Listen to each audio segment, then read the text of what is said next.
COVID is a virus. That's your obvious statement of the day. But viruses change and mutate. Here's where we are as a society now, and this really isn't about COVID. This is about far greater things than this virus. Early on, they told us not to wear masks. And it turns out at the time they were lying. I had on Donald Trump's Surgeon General. And I asked him, why did you change your opinion on masks? And he essentially admitted they were afraid there would be a run on masks. First responders needed them the most. And so they had to tell people masks weren't necessary so that people wouldn't rush out and get them out of the supply chain when first responders needed them. And then once first responders had enough, they were willing to say, okay, now wear masks. I am one of those people who insisted early on that, yes, we should be wearing masks. The experts want us to wear masks. That masks don't necessarily keep all the particulate out, but it can adjust the airflow so much. I believe the experts. The experts turn out over time to have been dramatically wrong. Some of them say it's because the virus is a virus and it evolves and mutates, and the particulate matter into which the virus transmitted was smaller and smaller and smaller. At this point, it is safe to say masks don't do any good.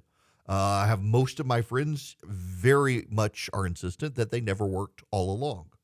I notice now, by the way, that there are a lot of people on the left say, well, we got to put the masks back on because of the flu. We never wore masks for any flu outbreak in this country ever. People get the flu shot. And you know what? You don't get the flu typically when you get the flu shot. You tell people to put on their masks, why bother getting the flu shot? You're undermining your cause. The larger issue here, however, is that the Surgeon General would not use the words, but essentially admitted at the time when they were telling people not to wear masks, and then they flipped, that they were lying. They were lying. Dr. Fauci has always maintained that the U.S. government was not funding gain-of-function research at this lab in Wuhan. We now know the government, through proxies, kind of was. In fact, we've known that for a while, and he very much ended his career in government still insisting it wasn't true. But we know it actually is kind of true. We know a lot more as well, though. We know that much of what was said the whole time turned out to be lies. Much of what was said the whole time turned out to change, and this is one of the important parts that not enough people on the right are willing to recognize or appreciate, is that some of it changed not because they were lying, but because the virus evolved and mutated.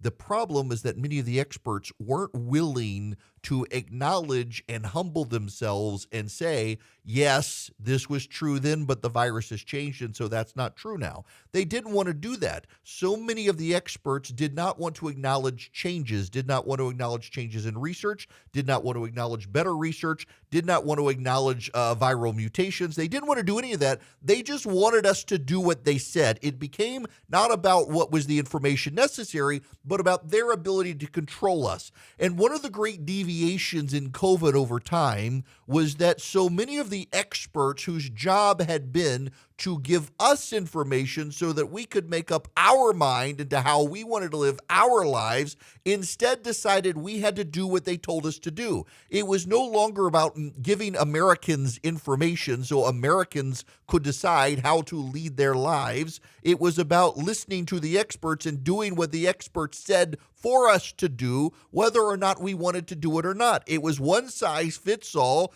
damn your approach unless you follow the experts. And if you didn't follow the experts, there was an entire chorus of the media and progressive activists online willing to bully you, shame you, and shut you up by getting your Twitter account turned off. And it turns out so much of what they said the whole time was wrong, including the lab leak theory.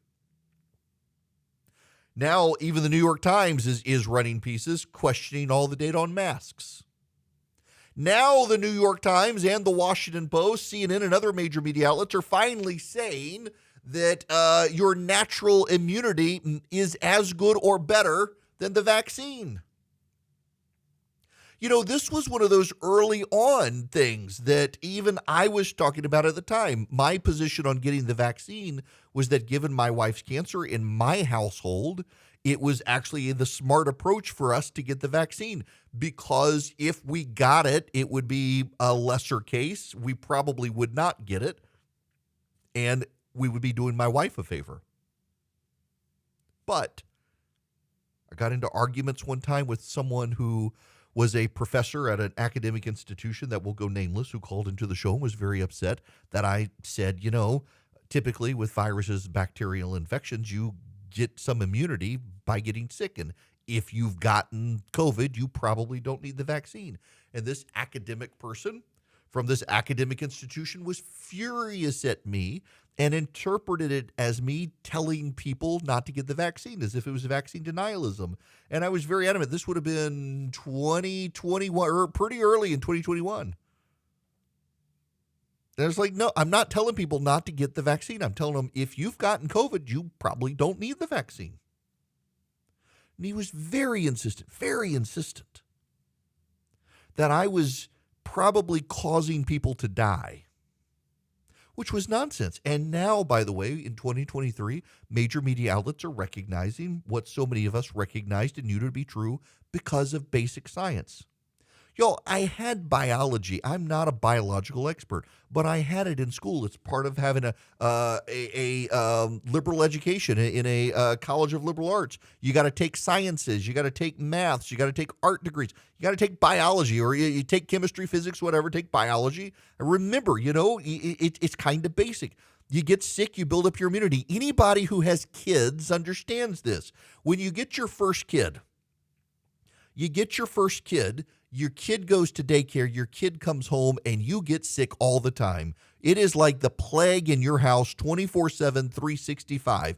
The first kid comes home with an upset stomach and a stomach bug. By the end of the week, you're throwing up. The kid comes home with green snot coming out of his nose. By the end of the week, you've got a cold. The kid comes home with, you name it, the kid's going to give it to you. And then you have the second kid, and that kid starts the same thing. And guess what? You don't get sick all the time because the first kid got you sick with everything.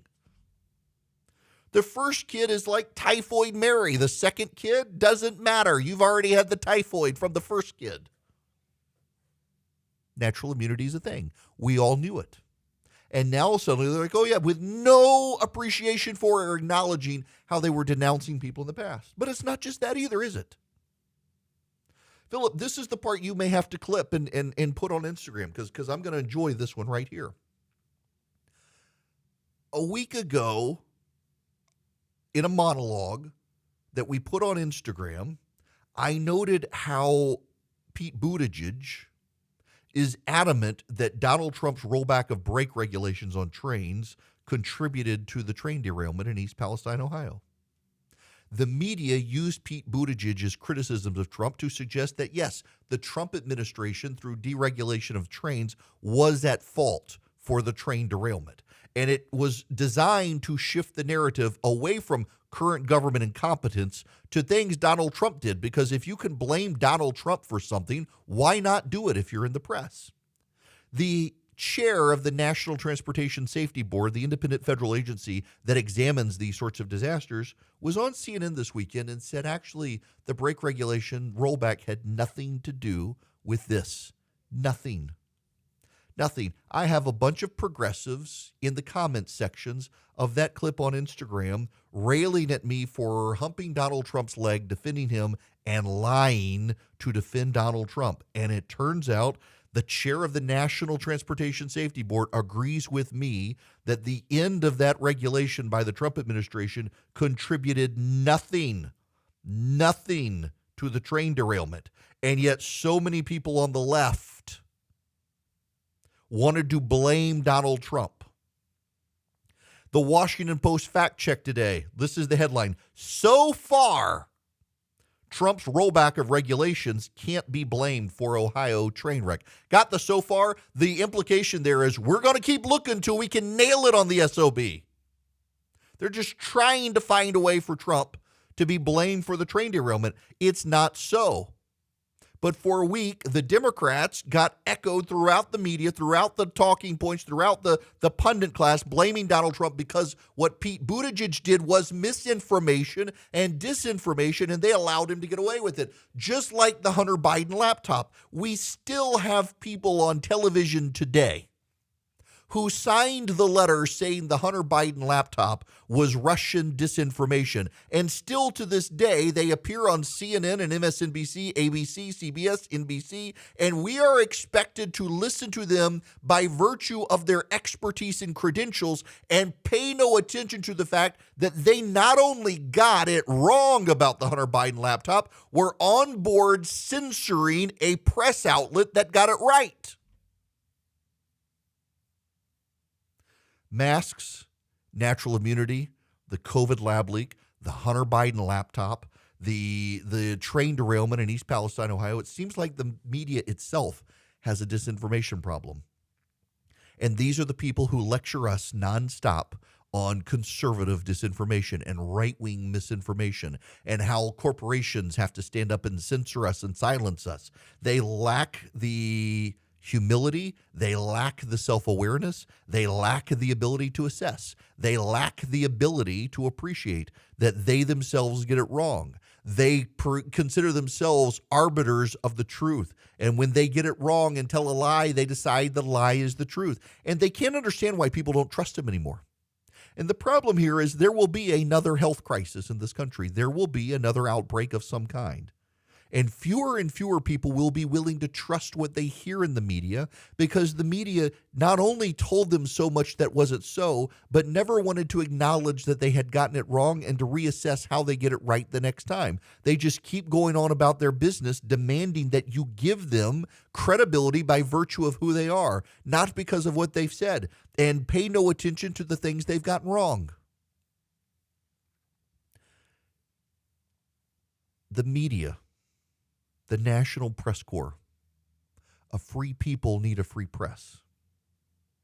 But these people are so enslaved to their prejudices and hatreds against so much of America, they're not free. And their lack of freedom, self-imposed on themselves,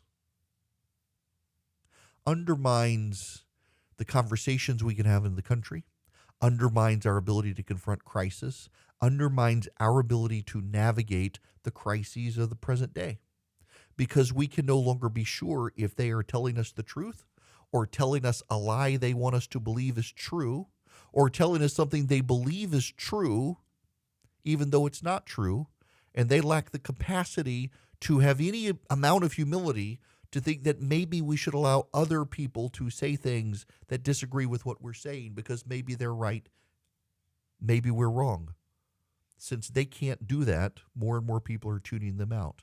And we do it all to our detriment, but it's a natural byproduct of the media deciding they want to be arbiters of what's true instead of just telling us what's going on.